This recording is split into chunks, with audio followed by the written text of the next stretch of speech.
Bank reconciliation statement as on because it is prepare on a particular date, तो हम यहाँ पे date लिखते हैं 31 मार्च, 30 जून, जिस भी डेट को बनता है we write date here. So first type of question will be based on if balance as per cash book is given. Cash book का बैलेंस हमको पता है, इसका मतलब कैश बुक कस्टमर ने बनाई है, तो जो इसका आंसर होगा वो पासबुक का निकलेगा. कैश बुक का बैलेंस पहले से हमारे पास होगा. अब हम इन ट्रांजैक्शन के थ्रू ये देखेंगे कि जो हमारा पासबुक का बैलेंस आया है उसमें डिफरेंस क्यों आया है और क्या कौन कौन से ऐसे रीज़न थे जो प्लस या माइनस हो गए थे. So number 1 is check issued but not presented for payment. हमने चेक इशू तो कर दिया लेकिन जो कस्टमर था उसने हमारे बैंक से पेमेंट नहीं लिया. तो जैसे हमने कैश बुक में एंट्री की होगी चेक इशूड की, तो हमने अपने कैश बुक में क्रेडिट साइड में दिखा दिया होगा जिसको भी हमने चेक दिया. सपोज हमने वो चेक बाय सोहन करके लिख दिया था, तो ये मान लिया कि कैश बुक में से हमारा उतना पैसा निकल गया. लेकिन वो कस्टमर अभी तक हमारे बैंक अकाउंट से पैसा नहीं लेके गया, तो बैंक अकाउंट में अभी वो अमाउंट बनी होगी. तो कैश बुक में माइनस हो गया, बैंक में अभी भी अमाउंट प्लस में होगी. सपोज हमारे बैंक में 10,000 रुपीज़ थे, तो मंथ के स्टार्टिंग में 10,000 कैश बुक के अकॉर्डिंग भी थे, 10,000 पासबुक के अकॉर्डिंग भी थे. फिर हमने सपोज 2,000 का चेक इशू किया और हमने अपने जो कैश बुक था उसमें से 2,000 रुपीज़ माइनस कर दिया क्योंकि हमने चेक इशू किया. लेकिन जिसको भी चेक इशू किया वो चेक का पेमेंट नहीं लेके गया, तो अभी भी हमारे बैंक में 10,000 रुपीज़ बने हुए हैं. तो ये पहला रीज़न है जिसकी वजह से दोनों में डिफरेंस आ चुका है. बैंक का जो कैश बुक का बैलेंस है वो 8,000 है, लेकिन जो पासबुक है उसका बैलेंस प्लस में है 2,000 से. इसीलिए हम इस अमाउंट को जब भी ऐसा स्टेटमेंट दिया होगा तो balance as per cash book है तो उस स्टेटमेंट को देखेंगे, ध्यान से पढ़ेंगे. अगर स्टेटमेंट कुछ ऐसा होगा तो हम उसको प्लस करेंगे. Second transaction cheque paid into bank but yet not credited और कलेक्टेड बाय द बैंक और कलेक्टेड इन नेक्स्ट मंथ. अब हमने चेक मिला था हमको, हमने उसको बैंक में डिपॉजिट कर दिया है, या तो बैंक ने कलेक्ट नहीं किया है या तो फिर उसका कलेक्शन नेक्स्ट मंथ में हुआ है. लेकिन जैसे हम चेक बैंक में डिपॉजिट करते हैं तो हम ये मान लेते हैं कि हमारा चेक का पेमेंट आ जाएगा और हम उसको कैश बुक में प्लस कर देते हैं. लेकिन बैंक ने अभी तक कलेक्ट नहीं किया, या ये भी हो सकता है कि नेक्स्ट मंथ में उसका कलेक्शन हुआ, तो फिर से कैश बुक और पासबुक में डिफरेंस आ जाता है. सपोज़ अब हमने उसके बाद जो हमारा पहले से 8,000 था, 4,000 का चेक मिला, हमने बैंक में जमा कर दिया. कस्टमर ने अपने कैश बुक में उसको 4,000 प्लस करके दिखा दिया और हमारा बैलेंस हो गया है कैश 12,000. अभी तक पासबुक में 10,000 है क्योंकि ना तो हमने जो चेक इशू किया वो एंटर हुआ, ना हमने जो चेक डिपॉजिट किया वो एंटर हुआ. तो दोनों के बीच में डिफरेंस बढ़ते जाएगा. In this way at the end of the month when we will prepare bank reconciliation statement, ये जो हम कॉजेज़ लिख रहे हैं इसकी वजह से पता चल जाएगा कि हमारे पासबुक का ये जो बैलेंस है ये क्यों है.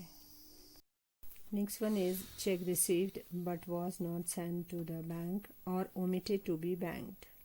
चेक मिल गया हमको लेकिन हमने उसको कैश बुक में ऐड भी कर दिया है, but that cheque was not send to the bank और ओमिटेड, हम उसको बैंक में जमा करना भूल गए. तो उससे क्या होगा, कैश बुक में बैलेंस बढ़ जाएगा और हमने बैंक में उसको डिपॉजिट ही नहीं किया, तो इसलिए बैंक का बैलेंस अभी कैश बुक के कंपैरिजन में कम होगा. Next one is cheque paid into bank but dishonoured by the bank. हमको चेक मिला, हमने कैश बुक में ऐड कर लिया, लेकिन बैंक में जाकर पता चला कि वो चेक डिसऑनर हो गया है. इसका मतलब बैंक में पैसा नहीं आया, कैश बुक का बैलेंस बढ़ गया. चेक डिसऑनर होने की वजह से बैंक में अभी भी पुराना वाला बैलेंस है, तो ये फिर उन दोनों के बीच में डिफरेंस क्रिएट करेगा.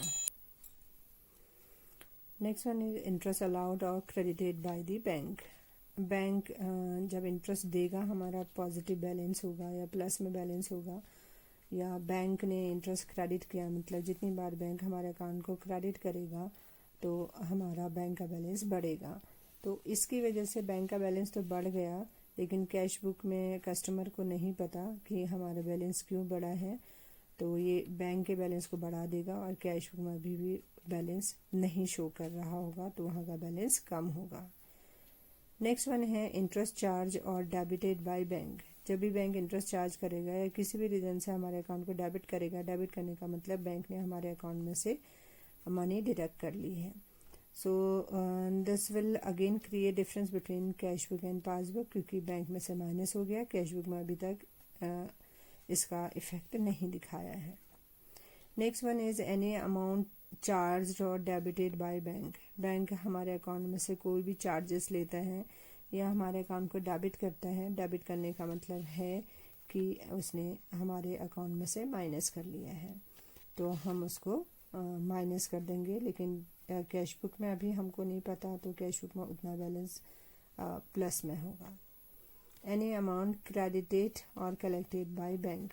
बैंक हमारे बिहाफ में कोई भी कलेक्शन करेगा या किसी भी अमाउंट को हमारे अकाउंट में क्रेडिट कर देता है, तो हमारे बैंक का बैलेंस बढ़ जाता है, लेकिन कैश बुक का अभी भी पुराना वाला बैलेंस रहता है, तो इसलिए इसको हम प्लस कर देते हैं।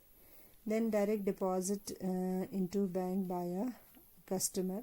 Direct deposit made by a customer or directly deposited by a customer or debtors into our bank account, it will increase bank balance।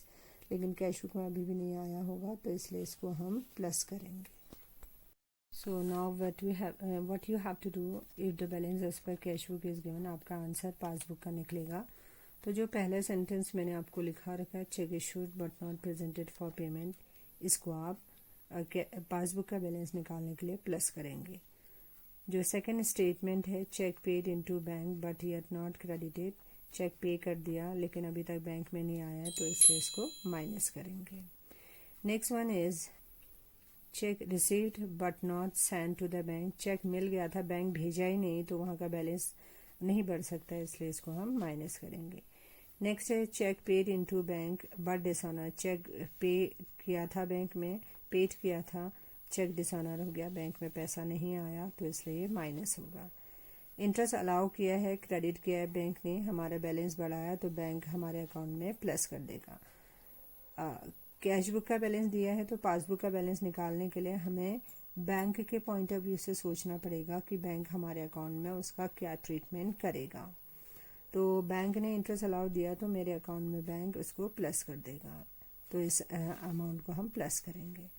अब बैंक इंटरेस्ट चार्ज करेगा, तो बैंक के पॉइंट ऑफ व्यू से bank ने मेरे account को debit किया, interest charge किया है, इसका मतलब मेरे अकाउंट में से पैसा माइनस कर लिया है, तो हम इसको माइनस करेंगे। और एनी अमाउंट चार्ज और डेबिटेड बाय बैंक, बैंक ने कुछ चार्ज लिया या डेबिट कर दिया, इसका मतलब मेरे अकाउंट में से बैंक ने माइनस कर लिया है। Next any amount credited collected, मेरे बिहाफ में बैंक ने कोई कलेक्शन किया है, तो मेरे बैंक बैलेंस को बढ़ा देगा, तो इसलिए हम उसको प्लस करेंगे।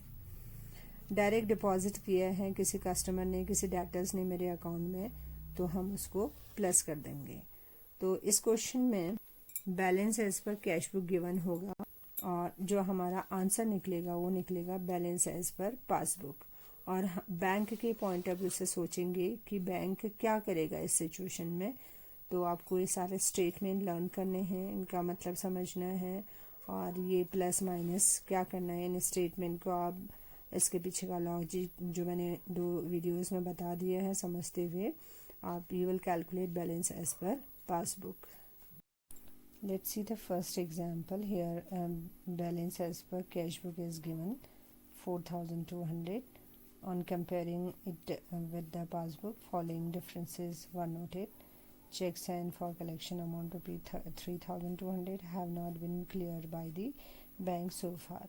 So we'll write in first line this statement, balance as per cash book. So this is the format of bank reconciliation statement. Bank reconciliation statement as on 31st December 2010. First column is particular, then plus, then minus. So balance as per cash book, debit balance given है या कुछ नहीं दिया है तो understood है कि debit है, तो प्लस वाले कॉलम में लिखेंगे। जितने प्लस वाले हैं उनको प्लस में लिखेंगे, जितने माइनस वाले हैं उसको माइनस वाले कॉलम में लिखते जाएंगे। फर्स्ट स्टेटमेंट है cheque sent for collection. Cheque हमने कलेक्शन के लिए भेज दिया बट क्लियर नहीं हुआ है। तो चेक क्लियर नहीं हुआ है तो ये क्या होगा, माइनस होगा, क्योंकि हमने बैंक के पॉइंट ऑफ व्यू से देखना है, बैंक में नहीं आया है तो इसलिए इसको हम माइनस करेंगे। तो ये थर्ड हाँ नीचे लिखा हुआ है, आप चाहें तो यहाँ पर भी एक के बाद एक लिख सकते हैं, जिस ऑर्डर में उसी ऑर्डर में आप अमाउंट को प्लस वाले को प्लस में लिखेंगे, माइनस वाले को माइनस में। पर फिलहाल इसमें पहले प्लस वाले को लिख दिया फिर माइनस वाले को, आप ऐसे नहीं करके उसके ऑर्डर में लिख सकते हैं, बस अमाउंट प्लस को प्लस में माइनस को लिखना ज़रूरी है। So cheque sent for collection but not clear, ये माइनस हो गया क्योंकि चेक भेज दिया था लेकिन कलेक्शन नहीं हुआ है। नेक्स्ट है cheque issued but not presented for payment. Cheque issue का मतलब चेक दिया लेकिन जिसको भी हमने चेक दिया था वो उसका पेमेंट नहीं लेके गया है। आपको जो मैंने स्टेटमेंट बताया उन स्टेटमेंट को याद रखना है। तो चेक इशूड को हमने प्लस किया था क्योंकि चेक इशू किया हमने कैश बुक में से माइनस कर दिया लेकिन बैंक से अभी तक पैसा नहीं गया, तो इसका मतलब बैंक में अभी भी वो प्लस में पड़ी हुई है वो amount. Next one is bank charges 100 not enter in cash book. Bank charge bank deduct करता है, अभी तक कैश बुक में नहीं चार्ज हुआ है, नहीं एंटर हुआ है। तो जैसे बैंक हमसे बैंक चार्ज लेगा तो हमारे अकाउंट में माइनस कर देगा। माइनस करने का मतलब ये कैश पासबुक में से माइनस हो चुका है। हम लेस वाले कॉलम में bank charges not enter in cash book करके माइनस वाले कॉलम में इसको लिख देंगे। Next, bank there was a credit of ₹250 in the passbook in respect of interest which was not recorded in cash book. Bank ने हमारे account को credit किया है इंटरेस्ट के लिए, इसका मतलब हमारे अकाउंट में प्लस किया है। तो हम ऐड लिखेंगे, ऐड वाले के साथ इंटरेस्ट कलेक्टेड बाय बैंक, इतना भी लिखेंगे तब भी चल जाएगा, but not entry is pass in cash book, और इसको हम प्लस वाले कॉलम में लिख देंगे। Fifth one is a customer deposited 1000 direct in our bank account and it was enter in only passbook. Directly हमारे बैंक में आ गया, इसका मतलब बैंक का बैलेंस बढ़ गया लेकिन कैश बुक में नहीं आया है। तो जब भी आप कैश बुक का बैलेंस दिया होगा तो हम हमेशा बैंक के पॉइंट ऑफ व्यू से सोचेंगे। तो कस्टमर ने डायरेक्टली हमारे अकाउंट में डिपॉजिट कर दिया, इसका मतलब हमारे बैंक में उसका बैलेंस बढ़ गया है, तो इसलिए हम उसको प्लस करेंगे।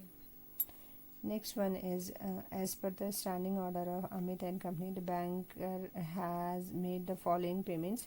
इंश्योरेंस के लिए इतना किया, क्लब फी के लिए इतना पेमेंट किया है, और हमारे बिहाफ में अगर बैंक पेमेंट करता है तो हमारे अकाउंट में से इतनी अमाउंट को माइनस कर लेगा। And this is the last statement, amount paid by bank as per standing instruction. Life insurance और रेंट का पेमेंट किया बैंक ने, तो बैंक जब भी माइनस करेगा तो हमारे अकाउंट में से उतनी अमाउंट को डिडक्ट कर लेगा। उसके बाद हम दोनों कॉलम्स का सम करेंगे, प्लस वाले का भी सम करेंगे, माइनस वाले का भी सम करेंगे, और उन दोनों का सम करने के बाद हम डिफरेंस निकालेंगे। जो प्लस का सम है दैट इज़ 7450, और जो क्रेडिट है उसका 4400। 7450 में से 4400 गया, प्लस का सम ज़्यादा है, प्लस का सम ज़्यादा है, it indicates your favourable or credit balance as per passbook.